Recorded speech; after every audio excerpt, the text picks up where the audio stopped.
வணக்கம் நண்பர்களே. தினமணி செய்திகள் பார்க்க போகிறோம்.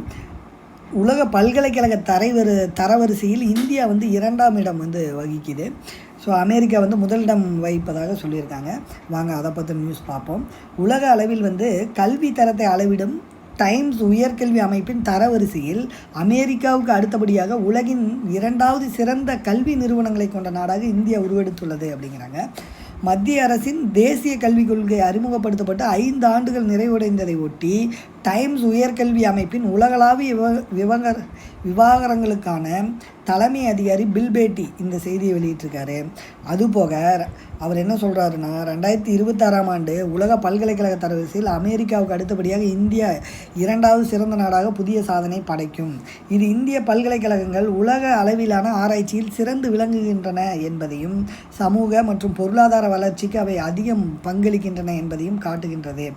அடுத்து தேசிய கல்விக் கொள்கையின் வெற்றியை பற்றி பேசுகிறாங்க. 2020ஆம் ஆண்டு தேசிய கல்விக் கொள்கை அறிமுகப்படுத்தப்பட்டது. அதன் இலக்குகளை அடைவது கடினம் என்று பலர் கருதினர். ஆனாலும் தேசிய கல்விக் கொள்கை அறிமுகப்படுத்தப்பட்ட 5 ஆண்டுகளுக்கு பிறகு கரோனா பெருந்தொற்று பாதிப்புகளுக்கு மத்தியிலும் இந்த கொள்கையானது தனது இலக்குகளை அடைந்து வருகிறது.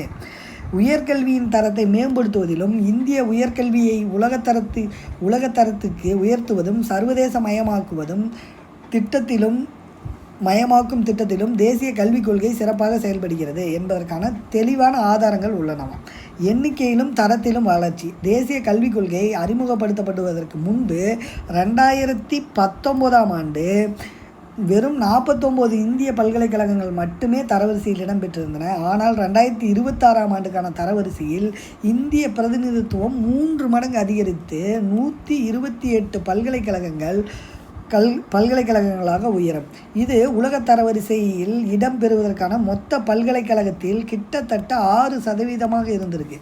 இந்த குறிப்பிடத்தக்க வளர்ச்சி இந்திய பல்கலைக்கழகங்களின் அர்ப்பணிப்பை காட்டுகிறது. சிறந்த தகவல்களை சேகரிப்பதன் மூலமும் உலக அளவிலான தர அளவுகோல்களுடன் தங்களை ஒப்பிட்டு பார்ப்பதன் மூலமும், உலகின் சிறந்த ஆராய்ச்சி பல்கலைக்கழகங்களுடன் இணைந்து செயல்படுவதன் மூலமும் இந்திய பல்கலைக்கழகங்கள் இந்த நிலையை அடைந்துள்ளன. பிரதிநிதித்துவத்தில் மட்டுமல்லாமல் ஒட்டுமொத்த தரத்திலும் இந்தியாவின் முன் எப்போதும் இல்லாத வளர்ச்சியை அடைந்துள்ளது என்று பில் பேட்டி கூறினார். இந்த ஆண்டு முதல் டைம்ஸ் உயர்கல்வி தரவரிசைகள் ஐநா சபையின் 17 நிலையான வளர்ச்சி இலக்குகளுக்கு பல்கலைக்கழகங்களின் பங்களிப்பை அடிப்படையாக கொண்டு மதிப்பிடப்படுகின்றன. நிலையான வளர்ச்சி இலக்குகளில் கற்பித்தல், ஆராய்ச்சி, சமுதாயத்தின் திட்டங்கள் மற்றும் வளங்களின் மேலாண்மை ஆகியவை அடங்கும் அப்படின்னு சொல்லி முடிச்சிருக்காங்க.